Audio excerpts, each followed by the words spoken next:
Good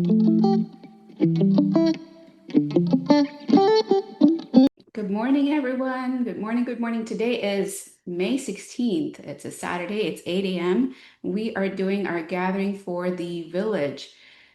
This is gathering number 7. Thank you all for sticking it out with me so far.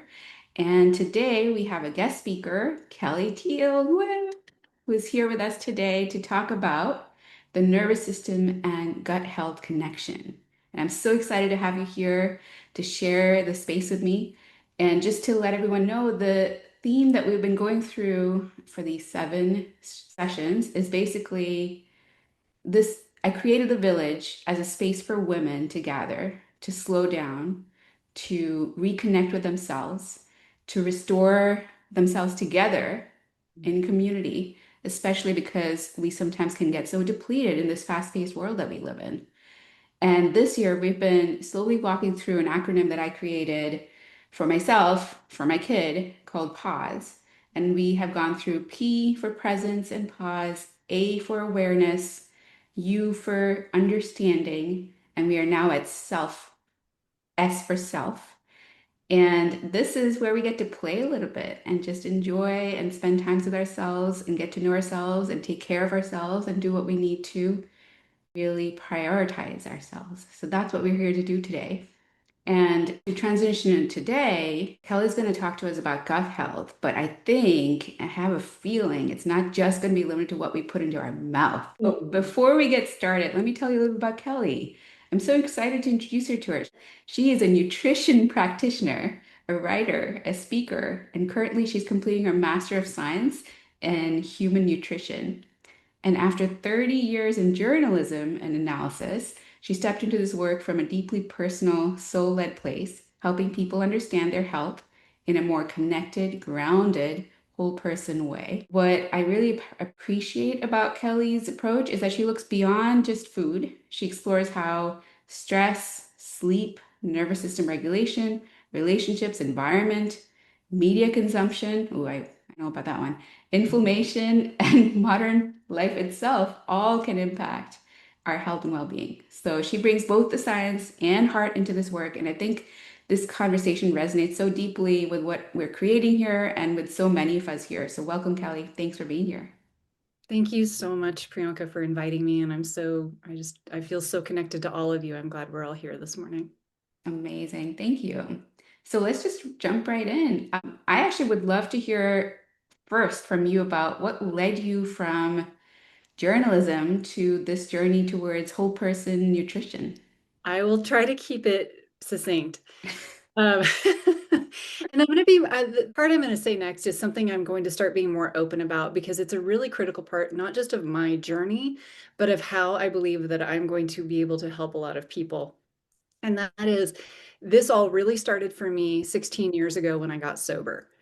And that is critical because that was not only the beginning of my attention to my physical health, but also very much the start of my spiritual awakening. Even though I'd been raised religious, this was the genuine spark of my spiritual awakening that led to where I am. And part of that was going through my own health issues, of course, Hashimoto's and all these other things that so many of us deal with. So I am not coming to nutrition from any place of perfection or a pedestal. This is all because of my own experience and then the rabbit holes I've gone down and the ways in which I've actually been able to help people without the Master of Science prior to even starting school. And then it became clear 2 years ago, after a meditation I had done with a woman in the Netherlands, where I woke up the next morning, literally after having this vision of a flash flood wiping debris out of my system. And it became very clear.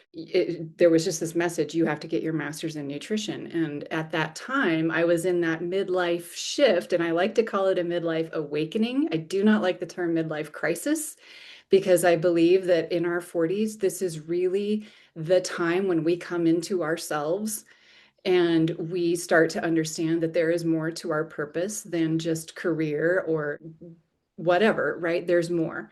And our role as women is so vital, especially when we enter what I love to call the crone years, right? Our menopausal, like this is our power. And this is in the 40s when we come into it. So it gets looked down on because we often start doing things that we'd never done before. And this is beautiful and I love it. And so I started questioning, what am I doing here in this journalism world? And there's a lot to be said for some forms, but mine was trade journalism and technology. And I still actually do that and I'm grateful for it because it pays bills for now, right? But it was so soulless. I wasn't helping anybody. I was just helping underwrite a bottom line. It wasn't changing anybody's lives for the better. And so for several years, I was searching, and through that, I had my own spiritual journey that I was on and working with a teacher and going through some dark nights and not knowing what to do. And then it became very clear. So that is how I got here. Beautiful. Thank you for sharing that story with us. And it might resonate with a lot of us. It definitely does with me.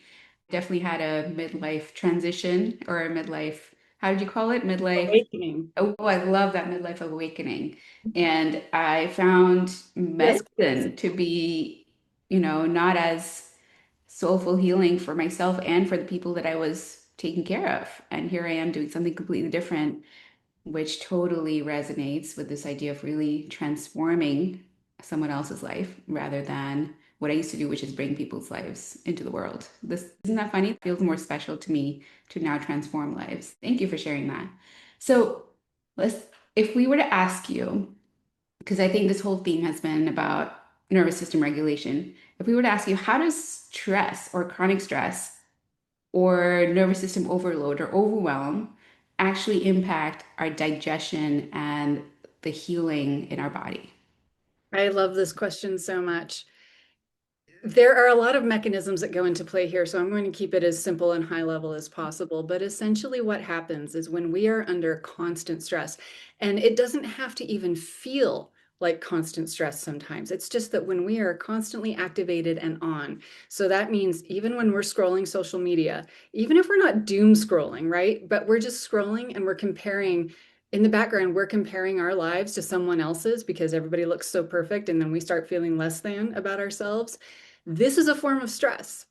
Noise pollution, air pollution, all these other things, these are forms of stress. So we're constantly being inundated with forms of stress that may not feel particularly stressful, but then we add in life stressors and physiological stressors and illnesses and these kinds of things, and it really does, it compounds. So what happens is the gut and the brain are connected by the vagus nerve. We've probably all heard of it, is um, essential because the gut is actually considered the second brain. And I think that's becoming more accepted in mainstream circles. And I'm so happy to see that because it's true. Most of our serotonin, about 80 to 90%, is made in the gut. And so even when say where somebody says, well, you need an antidepressant because you don't have enough serotonin or something's going wrong. Well, the problem may not be that there's not enough serotonin. It may not be usable or the gut's not able to produce enough. So if we resolve gut issues, we can often resolve brain issues. But anyway, what happens then when we are under these chronic loads of stress is that our bodies go into that sympathetic nervous system overdrive, and it's the fight or flight.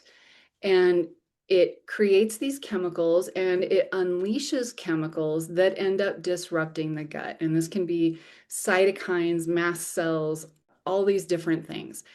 What happens then is our gut gets leaky, and then things get into our bloodstream that don't belong there.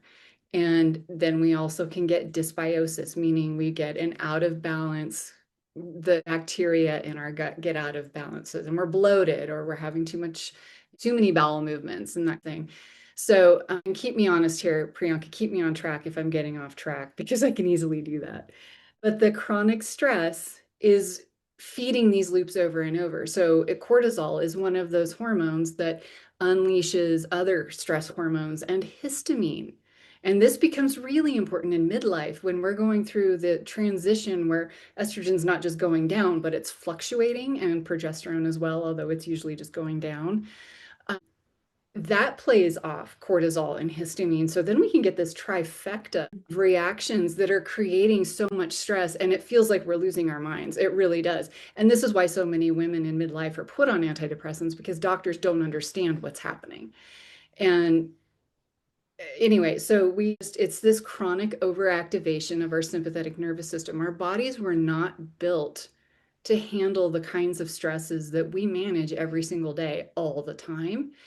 We like to romanticize the ancestral lifestyles, but we have to remember they lived under acute stressors where their fight or flight was activated at the correct time, but they also had shorter lifespans because they were more likely to be eaten by a tiger or something like that. And considering too, menopause, and menopause is one of my passion areas, right? Like I'm just so passionate about midlife. And we are just finally starting to really explore, for many reasons. It's way too late in the game, and we should have done this sooner. Science should have, but we're finally getting there where we're understanding that women didn't live as long as we do now. And so we're likely to spend a third of our lives postmenopausal. And science doesn't really understand this yet. And so fortunately, there's a lot more being done, but there's so much about stress and this time of life too that is critical to how we are able to take care of ourselves and ensure quality of life and longevity, not just longevity, but quality, right? I think so many of us are more interested in how well we're living rather than necessarily how long we're living. But anyway, it all comes down to how does it affect our digestion? Because our digestion is so critical to the rest of our health. And so, am I making sense? Am I getting off track?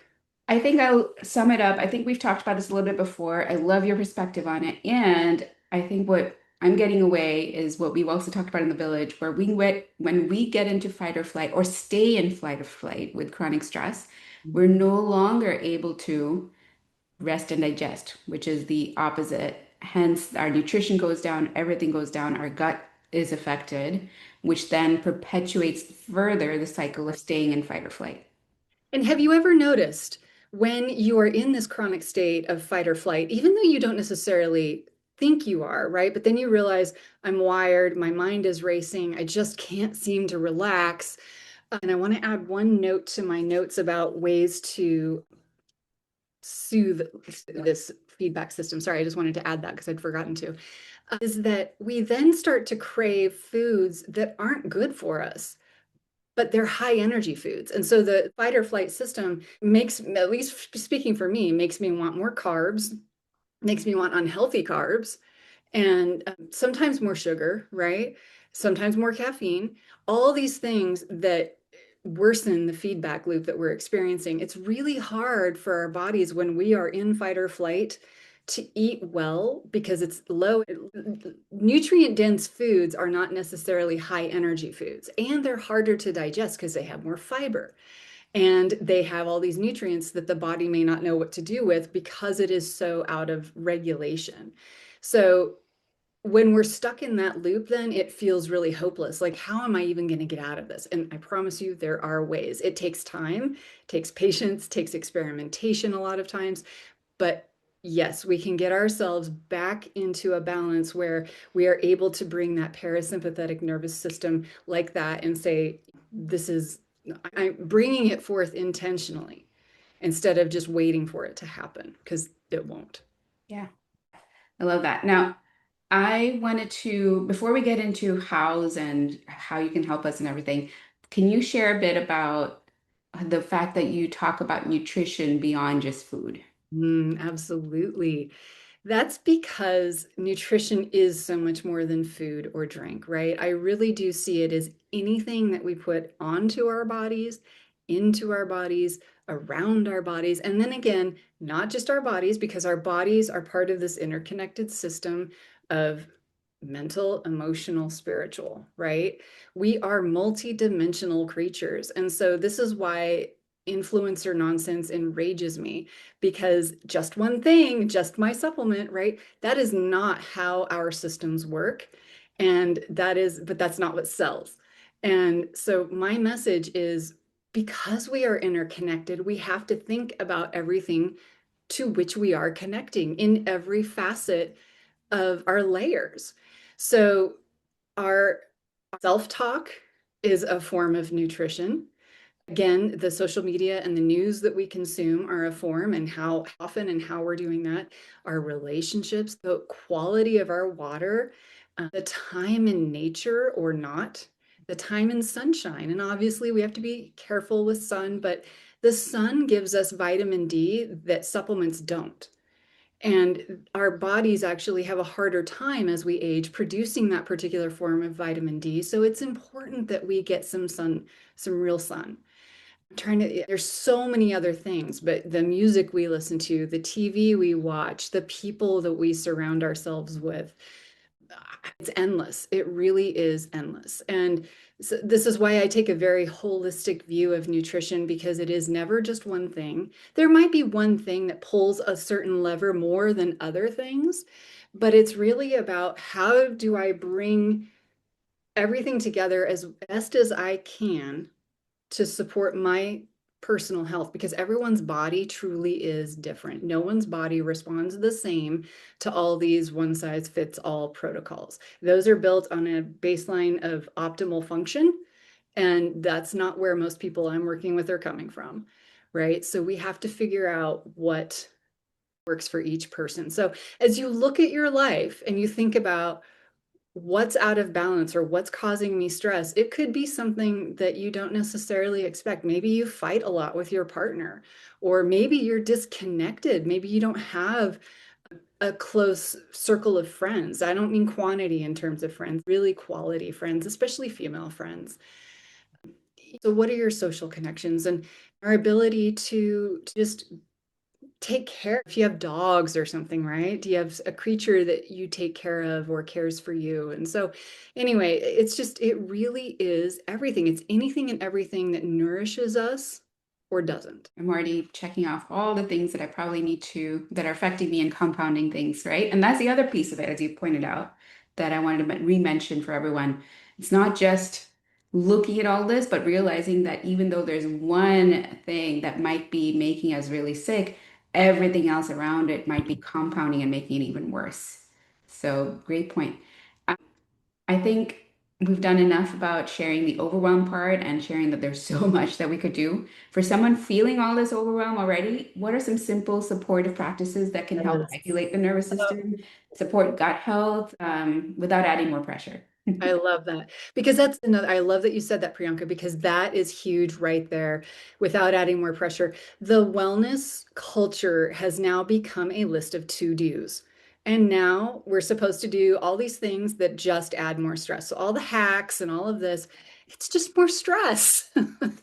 There might be parts that are effective, but then we start feeling guilty when we didn't do them or we're not doing them right.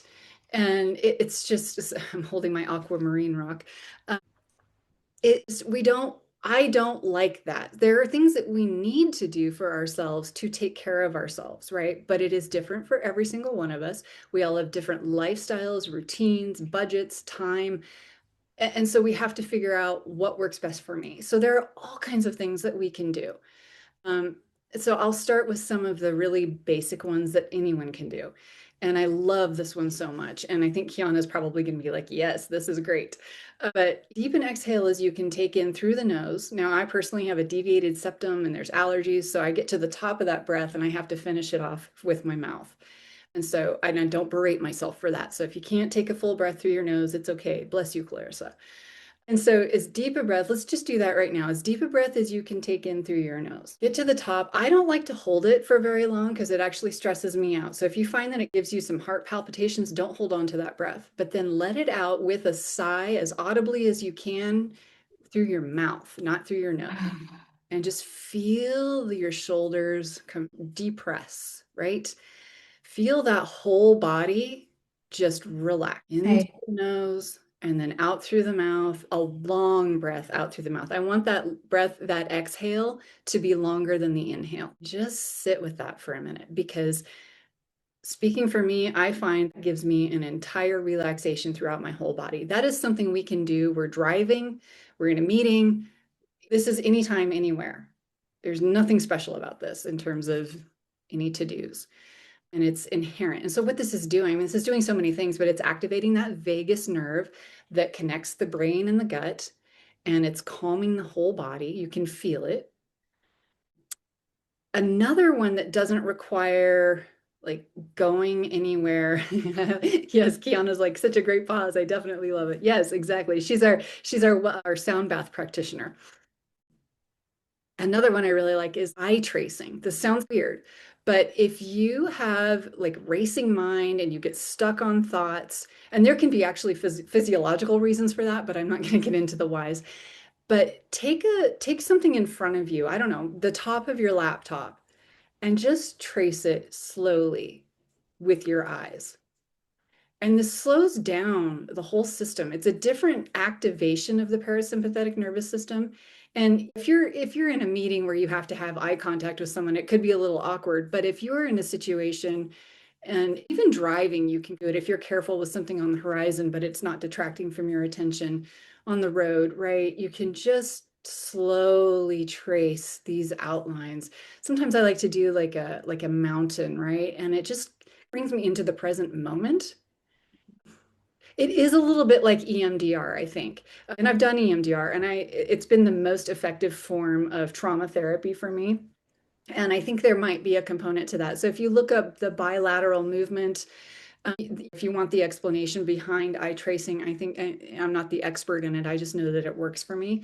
You can get into the mechanisms of it. So that's another one. And it's really easy to do just about any time. Do you want me to keep going, Priyanka? Can we do one more? Sure. Another one that is accessible to pretty much everybody would be progressive muscle relaxation. So this is where you tighten, say, like lift your shoulders, lift your arms and tighten them and hold your breath if that's not uncomfortable. If it's uncomfortable, don't do it. But tighten for about, I would say 10 seconds, right? If you can hold your breath, do. And then when you're ready, let that breath out and let those muscles go. You can do this with any. I'm reading your comments, and yes, eye tracing, remembering all of this exactly. So you can do this with any muscle. You can do it with your glute muscles, your legs, your calves, your stomach, the whole thing. And you could actually do it, and it's called progressive because you do it from top to bottom or bottom to top, whatever, in an order that works for you. This is something you can do driving and at your desk, and even in a meeting, especially if it's like under the table and you're just clenching your lower body or something. So I think those are three really accessible and simple things. And I'm gonna paste. Is it okay if I paste that URL? Priyanka? That's great. So, Okay. so Kelly, tell us you're sharing something with us right now. This is a little handout that I've created that I will ask for your email address because at some point I am going to start a newsletter, but it won't be one of those that bombards you every day because I have no patience for that. But it's a little guide where I give you 3 things to do morning and night. And I've called it surrender and intention because so many of us are trying to just give up, right? Give up, not give up, give up, and be more spirit led or soul led. And even if that's not your goal, these practices should work for you. So I've left them open ended enough that there's one where you're outside for just a few minutes. There's another where there's a little bit about food, but it's not diet specific. So you can be vegan, you can be carnivore, whatever it is you are, and this will work. And then some practices to start the day and practices to end the day. And it is not time consuming and there are no shoulds. So I'm hopeful that it helps and just offers a little bit of guidance because it's okay. We need to take care of ourselves. We want to take care of ourselves. But this inundation with how we take care of ourselves is just adding more stress for so many of us. And I want to remove that. Thank you for that beautiful perspective that it doesn't have to be more stressful to de-stress. Um, Chronic, right? can I ask you, if someone was to reconnect with themselves this way, really look at all these shifts to make, how have you seen people's healing shift when they begin, say, going outside, listening to their bodies differently, everything that you've mentioned? I find that people start to connect with themselves in the way they've always wanted to, but hadn't been able to figure out. And it's really so much of it is about returning to foundations. And we forget the foundations in the midst of all the busyness and all the social, cultural messaging about what we're supposed to do and how we're supposed to be. So hustle culture makes me crazy. And it's like, oh, 4 hours of sleep, good for you. And it's like, oh no, especially if you're still having a cycle, you need at least 9 hours of sleep a night. And, and I know. And that scares people. That actually scares people because especially women, they're like, well, how the hell am I supposed to do that? It's like, okay, don't freak out. We don't just make it happen one night overnight. We work on how to make this happen. And because we stop prioritizing ourselves. And I know you talk a lot about that, Priyanka, and it's true. So I just got off track from your question because I got all excited. So will you please remind me of what you asked? What shifts have you seen? How have you seen people? You said the connection, reconnection to themselves, their Yes. foundation. So I think one of the biggest would be I'm thinking about my one of my clients who is a 62-year-old woman. Obviously, she's postmenopausal, and she has been able to allow herself to have more fun. I know that sounds strange, but we need play in our lives. And the play is not just for kids, right? We need novelty. We need things to look forward to. One of the things I was sayings I love that I heard years ago was happiness is someone to love or some creature to love, work to do, and something to look forward to. And for her, this was that constantly missing piece. And so when she was able to slow down and invoke more of that parasympathetic nervous system, she was able to identify what was missing from her life and have the capacity to pursue it again. Because when we're in fight or flight, we don't have the capacity. It feels either overwhelming or impossible. Let's see, another example, a 70-year-old man who gets a lot of outside time, but he's so busy in that outside time that he's just constantly going. And finally, I got him to stop and just because he's outside all the time, take his shoes off and stand in the ground for 5 minutes. Just connect with Mother Earth, stand in the sun, stand overcast, whatever, just ground. And for him, grounding has been remarkably well, grounding, right? And if you haven't done grounding in a while, or just even when you do, right, just let Mother Earth nourish you. You can feel that electrical charge coming up, and it's so relaxing.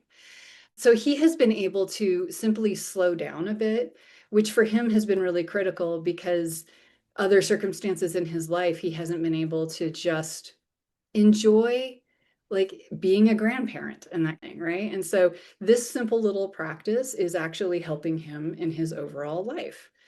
Let me think here.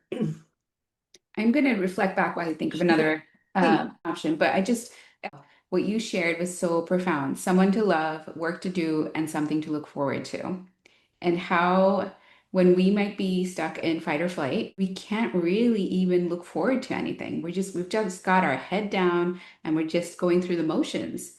And Correct. we lose that important part of something to look forward to as we get stuck in this. I just need to get through the next thing and the next thing and the next thing.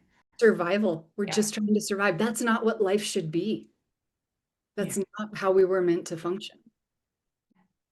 Yeah. So I am ready to wrap it up so we can actually spend time with everyone. Yes. So for the recording, I'm just going to share that our hopes for the next, we have a good 25 minutes, is going to be to really spend time with each other in community because I believe that when we are in community, we can actually get more out of this than just hearing a lecture or hearing another thing to do or something else we've got to work on.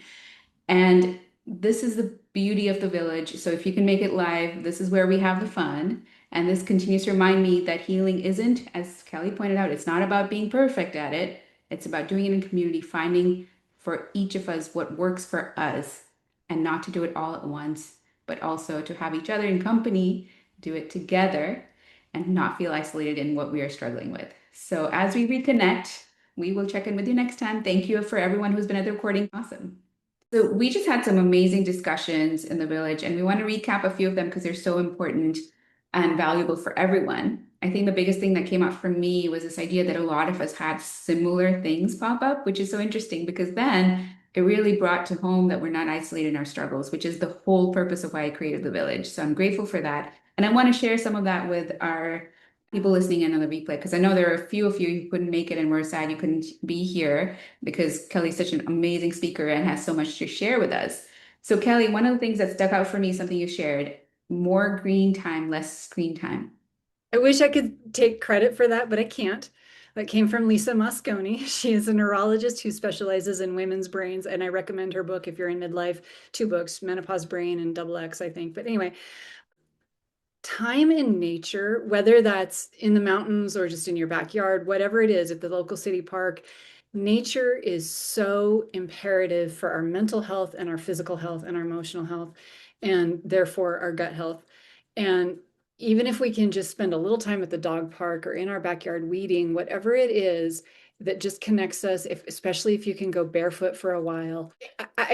There's so much research around it, and I don't want to go down that rabbit hole, but I will tell you, it is just so healing. There's an electrical charge that goes through our body that Mother Earth provides. And if we can't take off our shoes, at least we're surrounded by greenery and trees and birds and clouds and sun. And it's just more green time, less screen time. Screens are killing our brains. They're doing so much damage. They have so much good, but we're using them too much. And we need to get back to our human roots, which is being in nature. Mm. So valuable to remember that. And we don't recognize sometimes how much screen time we're having because we just get sucked into it. And before the time has passed, and you're like, wait, where did the hours go? Something that I've heard a lot of people talk about is a time audit to look at how much time we're spending on our screens. One thing that some of these iPhones do as well is tell you how many hours you've spent on the screen in a week, and it's hours. True. And a lot of them, if we can get granular about it, I haven't tried those apps because I try not to spend a ton of time on my phone, but um, I think it will tell you like what apps, and you can see how much time you're just wasting on social media. So true. Now, one of the other things that came up is this idea of input, not just ingestion, but input environmentally. And what came up was this idea that it really matters who we surround ourselves with. And it could be as simple as surrounding ourselves with the people that are uplifting, that we want to be around, that are creative and inspirational for us. And also, it could be a part of letting go of those that are depleting.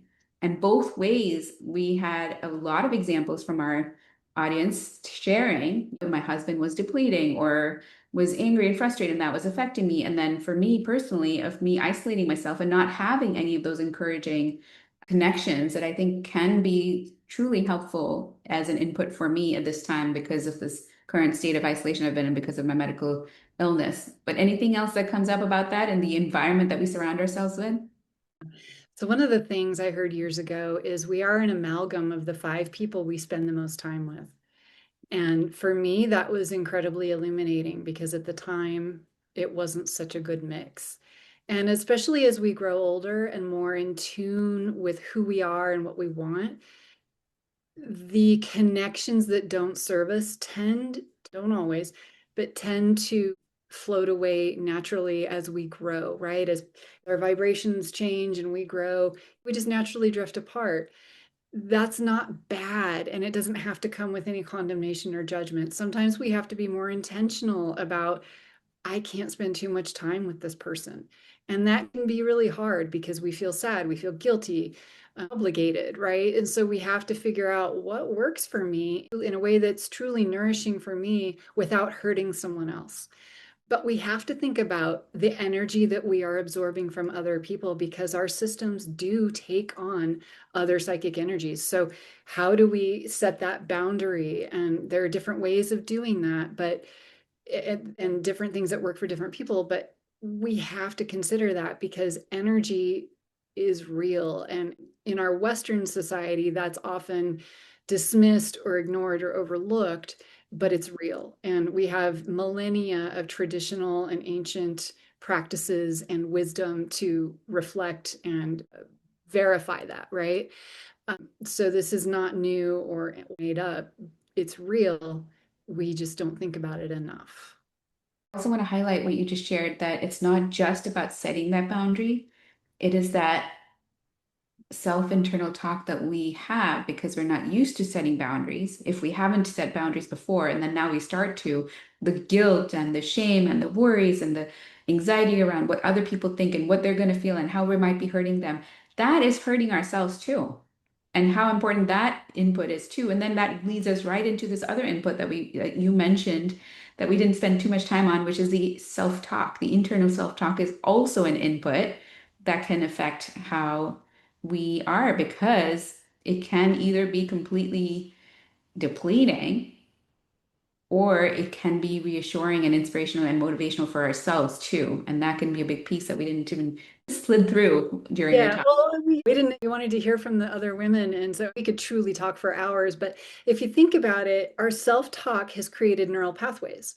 And so what we have to do, and we can do this through other practices too, like yoga nidra, we need to create new neural pathways. And we can do this at any age. There's that stupid saying that an old dog can't learn new tricks. It's totally wrong, and the research backs that up. We can change how we think. Now, can we do this overnight? And will it be perfect and constant? Absolutely not. We have decades of old messaging running through our heads.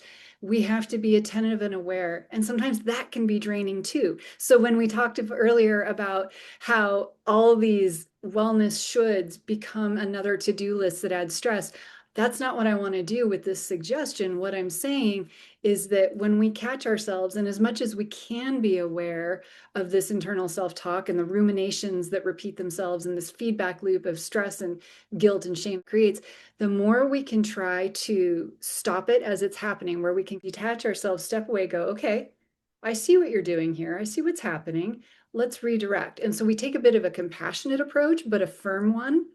We're not coddling ourselves and we're not berating ourselves either. And we're saying, all right, we're just going to read like a parent, right? We want to redirect our thoughts as we would help our child do with the behavior that's not serving them, and create a little space and go, okay, no, we're gonna see this in a different light. We're gonna do this differently. Takes Yeah. some effort, but it's worth it. And I think the biggest piece of that is the awareness, because without awareness, we don't even realize there is something to do. And I think hopefully because of hearing it here and around you, awareness that we are getting into that loop of self-negative talk can be the first step to bring us towards a new neural pathway. Thank you, Kelly, for bringing that up. The only other thing I wanted to share that really stuck out for me is one of the audience members talked a little bit about meditation and how it's so hard for us to meditate and how it is different. And we can't just sit there for hours. And I've said this before too. You can't be a Buddhist who's sitting in nature for 3, 4 hours and that's how you live your life. We're in the active living world. We are in reality. We're surrounded by input. We're surrounded by environment. We're surrounded by things to do and things to get done. And yet meditation can look different. It can be doing something that you love. It can be painting, reading, gardening, playing, exercising, coloring, walking, being in community. All of these can be a meditative process, an intentional way for us to focus and be in the flow. Right, Kelly? Yes, it's so true. We have to rethink this meditation thing because we are told that we can't have racing mind. We have to sit for hours, as you noted, and we are not monks on a mountain. This is not real life for us. It does not work. And so we have to set aside that expectation because it's ridiculous, frankly. If excuse me, if you do have some time to sit for 15 minutes and it works for you, great. But I think we were talking about this on the call, weeding a garden or your backyard, whatever, there is something incredibly therapeutic and flow state about that, at least for me. I used to ride motorcycles. That was incredible for inducing a flow state. Sometimes mountain biking will do that, right? So lifting weights can do that. But as one of our other participants was saying, cleaning the house can do that. And that is so true. And I think for me, folding laundry is incredibly meditative. It's just, there's something precise about it, but there's nothing high stakes, right? And I can just do it and you're cleaning at the same time. There's something very psychic associated with that where you're decluttering. Um, there are all kinds of things we can do. So if we could just get away from this notion that we have to sit on a pillow for hours and do things perfectly, we're going to free ourselves up emotionally to do the things that do bring us into that flow state that is so critical for invoking the parasympathetic nervous system. So true. I'm glad you mentioned that because my husband's been pestering me to get someone to go fold our laundry for us. And I have outsourced cleaning, but I have not done that folding laundry because I actually do enjoy doing it. Perfect. It's low stakes, it's low energy, and so Absolutely. rewarding. The last thing that came up that I wanted to share is this idea of exercise and how we all know it's important for us and how we all feel like we're supposed to be out there in the gym doing the hit workouts and everything. And I love what you shared about that then, and I'd love for you to share it here so others in the recording can hear it too. Okay. So I'm a huge proponent of exercise. I love it. It's one of the things that helps maintain my sanity. But we have to rethink the messaging around exercise, especially high intensity exercise, especially for women, especially in midlife, and especially when we're struggling with any medical issues. Because high intensity, yes, we need it when it's appropriate. But when our cortisol is activated, our adrenaline is activated, our sympathetic nervous systems are all activated, it is detrimental. It is not good for us. It is actually refeeding that loop, depleting us more and more, and sending us deeper into a state of exhaustion. We have to get out of this mindset that our culture has hammered into our heads that we're just not okay without high intensity exercise, and that we're not gonna lose weight, or we're not gonna feel good, or we're not gonna all the things. We got to get rid of it. So if we are in this constant state of parasympathetic nervous system, the things that are going to work are gentle. And it's so counterintuitive and it's so frustrating, especially for those of us who are type A and who want results and these kinds of things. We really need to give ourselves grace to embrace gentle movement. There may be a day when we can incorporate some high intensity, deliberate, intentional high intensity once in a while, maybe once or twice a week, not every day. And alongside of this, resistance training is so important, especially for women as we age and our bone health and our mental health and all these things. But um, gentle movement will help bring down that cortisol, reactivate that rest and digest system. Somebody had mentioned, oh, maybe if I go for a walk after dinner. Absolutely. This does a few things. So it gets you outside, it gets you movement, it gets you community if you're able to go with your family or your dogs or your neighbors are out. But importantly, and there are lots of clinical studies that show this, it brings down your blood sugar after a meal. And so many people struggle with blood sugar control, especially if they're eating more of a standard American diet, right? And blood sugar is so important to our health. So it does so many things for so little effort, for no time, or no, excuse me, not no time, but no money, right? No driving to get somewhere unless you want to go to a park that you really enjoy or something. So gentle movement, walking, some yoga, Tai Chi, there are different things, and it doesn't mean we can't build up to a place where we, again, reincorporate the things that get us some heart rate variability, that build our bones, that give us that growth hormone stimulation and that thing. For now, as we are trying to deactivate the sympathetic and get more parasympathetic, we have to embrace gentleness. And there's nothing wrong with that. Our culture, our hustle culture will make us think there it is. There's not, and we have to push back on that message. And you said it differently. You said it as walking, you can accept that as good enough. And that Yeah.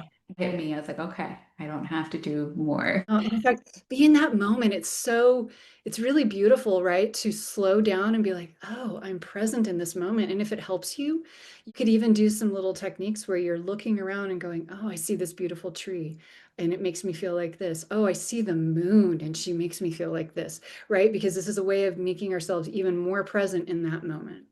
Absolutely. We have roses in bloom here. And since sunsets here are past 8, there is plenty of time to still see them in the sunlight. And that is, yes, an amazing thing to do. Yes.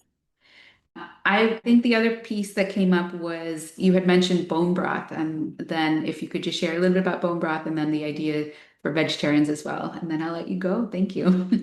I could truly talk for hours, Priyanka. So this has been such an amazing conversation. I'm so grateful. But the way we got onto bone broth was mention of when we're in our chronically activated state, oftentimes our bodies just want high energy, high carbohydrate foods. And usually these are the processed foods that make our situations worse, make our health worse, make our brains worse, all these things, right? But our bodies, when we're chronically activated, rest and digest isn't happening. So our digestion isn't working. And so these hyper palatable foods are easy to digest and give us energy bursts. So this is why it's not a moral failing, right? It's physiological, and our bodies are just saying, just give me what's going to keep me alive. It's a survival thing when we're constantly reaching for those foods. So what we want to do is, from a food nutrition perspective, is we want to help break that loop. And so one of the ways I have found, because I know for myself, when I am chronically activated, the thought of eating high fiber vegetables, or any vegetables, frankly, or any good proteins, is just, it's like my appetite just goes nope. And so it's, how do you override that?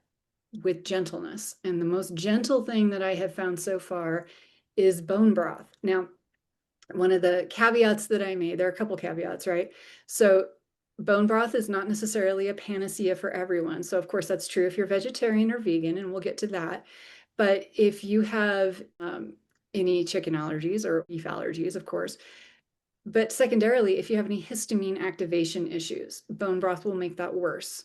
There are some ways where that could be mitigated if you make it at home, but not many of us have that time or capacity to be brewing our own bone broth every day. So we have to find workarounds, and that's part of what I do, but that's separate. So when it comes to vegan and vegetarian, there are ways to do mushrooms if you don't have any issues with fungi. So that's a caveat too. But ways to blend mushrooms with like a pea protein powder so that you get that full amino acid profile, bring it all together. I'm not saying the texture is necessarily ideal, but we can do some dilution to make it more palatable and that thing, add some flavor. Uh, but in addition to that, especially if we have high cortisol going on, we do want to add a good salt. And by good salt, like a Celtic sea salt, which is full of minerals from the sea. I love Celtic sea salt. It is wet. And so it will it'll like clump in a grinder. So if you can buy it already ground, that's usually more ideal. And Himalayan salt works as well. I really love Celtic sea salt. But for both versions of bone broth, you would probably want to add that unless you have super high blood pressure. Again, that's a whole other thing. Consideration. Every body is different. But there are ways. And then you had asked, when do I drink that bone broth? Is it just when I'm activated or when I'm hungry? And my answer was both. And because it can be hard to eat, speaking for myself, it's really hard. I think when I'm in a highly activated state, I'm like, gosh, I am hungry, but nothing sounds good and I don't want to put anything in. Well, I can drink some bone broth. It's like drinking some water, just very slowly and calmly. And that seems to like open a gate, right, to make it possible to eat good foods, because the stomach lining has gotten some good protection, and the body is getting some really great amino acids, and it's soothing. And when we're invoking that parasympathetic soothing mechanism, then our body goes, oh, okay, I think I can be open to other good foods now. I love that. Thank you for sharing that. And the biggest piece of this for everyone listening, everybody is different. So don't just try it all. Check in with Kelly, check in with the doctors and nutritionists like Kelly to help you figure out what your body needs. Thank And you I again. can add one thing. Go for it. I loved what one of our participants was talking about around health anxiety and taking in all this information from all these groups online. That is absolutely true. We can find a problem in every single post that makes us go, oh my God, I'm dying. The more we can, and this is hard for me as a practitioner because I have to learn all these things, right? So setting boundaries around health anxiety is actually one of the things I've been working on because it's real. But if you're not in that field and you don't have to be exposing yourself all the time to all the things that can go wrong, please don't. Please focus on what brings you calm and joy. And if that means putting your phone away and going outside and pulling some weeds, or going for a walk, or spending time with your kid, or playing with your dog, or singing, or whatever it is, please do that instead, because the last thing we need right now is more information. What we need is help integrating the information that we know about ourselves and that is applicable to ourselves. We were not built to absorb everything that's being thrown at us, and we have to set boundaries around it. So true. I have nothing more to add to that, Kelly. Beautiful. Great way to end. Thank you again for spending this time with us. Your knowledge is so valuable and you have so much to share. And I hope people reach out to you so they can get all of this information personalized for them. Kelly, before we hang up on the recording, any way that you'd like to share for people to get a hold of you? Oh, I love that. If you would like to reach out, if you're curious about how to work with me, or if you just have any questions, it's Kelly at kellytealnutrition.com. Perfect. Thank you, Kelly. And it was such a pleasure to have you today. And I'm so excited to continue talking about self and working in ourselves. Kiana is our next speaker coming up. So excited. She's going to be doing sound bath healing for us next time. Thank you for everyone for being here, and we will check in next time. Awesome. But Priyanka, thank you so much for having me. It was what a lovely group you have built, and you're just the perfect facilitator for this. You found your place, and I love it. Thank you. I appreciate that. And every month the group is different, and it's always the right way, exactly the right group that has to meet. So, Funny how that works, right? yes, I love it. Thank you, Kelly. Yeah.